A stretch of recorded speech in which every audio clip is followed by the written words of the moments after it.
अभी तक हमने ब्याज का अर्थ और क्लासिकल थ्योरी ऑफ इंटरेस्ट और loanable fund theory of interest का अध्ययन किया था और आज हम Keynes liquidity preference theory of interest का अध्ययन करेंगे। कीन्स का तरलता अधिमान सिद्धांत, Keynes liquidity preference theory of interest.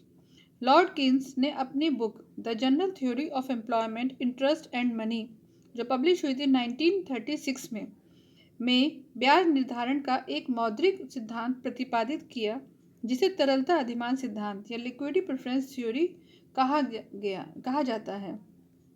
इस सिद्धांत के अनुसार ब्याज मुद्रा की सेवाओं की कीमत है। ब्याज एक मौद्रिक क्रिया है या मॉनेटरी फिनोमिना है, क्योंकि मुद्रा की मांग तथा पूर्ति द्वारा ब्याज का निर्धारण होता है। मुद्रा की पूर्ति देश में मुद्रा की परिचलन मात्रा तथा बैंक जमा पर निर्भर करती है। मुद्रा की मांग मुद्रा की नकदी के रूप में रखने के लिए की जाती है। और ब्याज की परिभाषा, ब्याज एक निश्चित समय के लिए तरलता परित्याग का पुरस्कार है। Interest is the reward for parting with liquidity for a specified period. इस परिभाषा से ज्ञात होता है कि लोग अपने धन को मुद्रा, ऋण पत्र, सरकारी प्रतिभूतियों आदि कई रूपों में रख सकते हैं। इससे मुद्रा के रूप में रखे गए धन का इच्छानुसार तुरंत ही प्रयोग किया जा सकता है, जबकि ऋण पत्रों को पहले मुद्रा में बदलना पड़ेगा, तब उसको आवश्यकताओं को पूरा करने के प्रयोग में किया जा सकेगा। इसलिए ऋण पत्रों के रूप में रखी गई मुद्रा का प्रयोग करने में असुविधा उठानी पड़ती है। एक व्यक्ति ऋण पत्रों से मिलने वाली असुविधा तथा उसके संबंध में अनिश्चितता उठाने के लिए तभी तैयार होगा जब उसे कोई पुरस्कार दिया जाएगा। अतः कीन्स के अनुसार ब्याज की दर वह पुरस्कार है जो लोगों को अपने धन को संचित मुद्रा में अतिरिक्त किसी अन्य रूप में रखने को प्रोत्साहित करने के लिए दिया जाता है।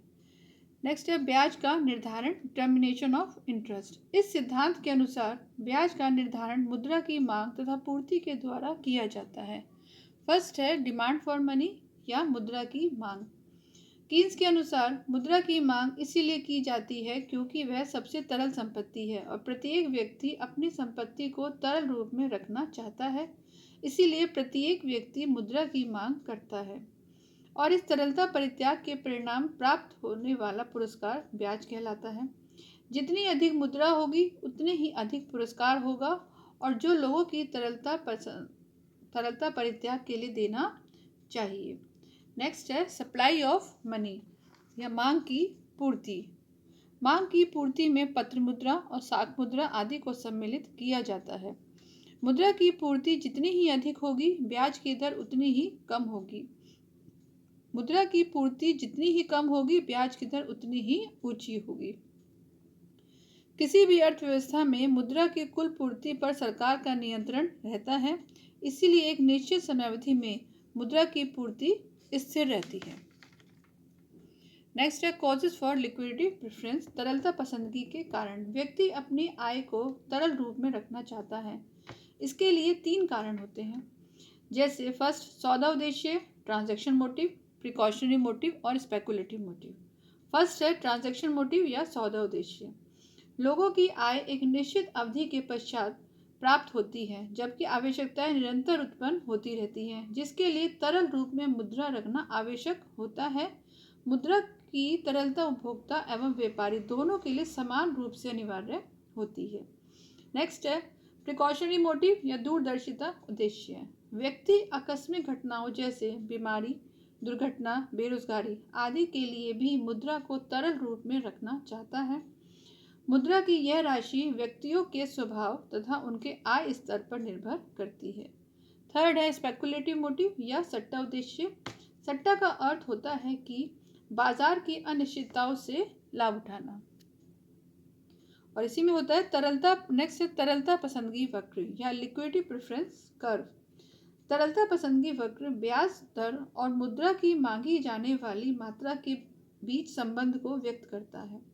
मुद्रा का तरलता पसंदगी वक्र वस्तु की मांग वक्र के समान नीचे दाहिनी ओर झुकता हुआ वक्र होता है, जो यह प्रदर्शित करता है कि जैसे जैसे ब्याज की दर घटती जाती है, मुद्रा की मांग या तरल संपत्ति के रूप में मुद्रा रखने की मांग में वृद्धि होती जाएगी और ब्याज की दर ऊंचा होने पर मुद्रा की मांग घटती जाएगी।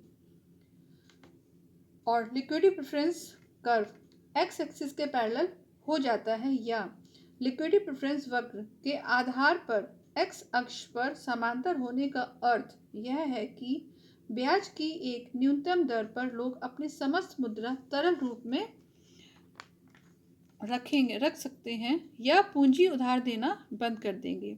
इस अवस्था को कीन्स ने तरलता ट्रैप या लिक्विडिटी ट्रैप कहा है। लिक्विडिटी ट्रैप का अर्थ यह है कि ब्याज की दर एक न्यूनतम सीमा तक घट सकती है किंतु शून्य नहीं हो सकती। नेक्स्ट जैसे criticism of Keynes theory of interest. आलोचनाएं। कीन्स का तरलता पसंदगी सिद्धांत ब्याज के अन्य सिद्धांतों की अपेक्षा श्रेष्ठ है, फिर भी इसके आलोचनाएं की जाती हैं जो इस प्रकार है। फर्स्ट, अमौद्रिक तत्वों की उपेक्षा, ignore the non monetary factors.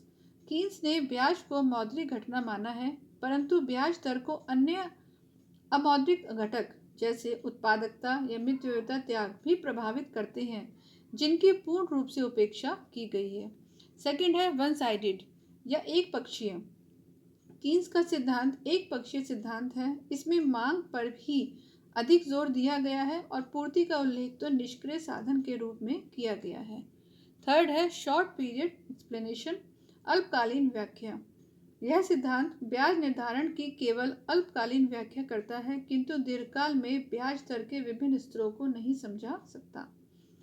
Next है not applicable in barter system, वस्तु विनिमय प्रणाली के प्रतिकूल। यह सिद्धांत केवल मुद्रा पर आधारित अर्थव्यवस्था पर लागू होता है। यह सिद्धांत वस्तु विनिमय पर आधारित अर्थव्यवस्था में लागू नहीं होता। नेक्स्ट है नैरो अप्रोच या संकुचित दृष्टिकोण। वास्तव में मुद्रा की तरलता पसंदगी अनेक बातों पर निर्भर करती है, न कि केवल 3 उद्देश्यों पर। इसका वर्णन कीन्स ने किया है। इसके अतिरिक्त बचत, उपभोग प्रवृत्ति और पूंजी की सीमांत उत्पादकता द्वारा भी ब्याज प्रभावित होती है, जिस पर कीन्स ने तरलता पसंदगी सिद्धांत में कोई ध्यान नहीं दिया है और अतः कीन्स का दृष्टिकोण सीमित है।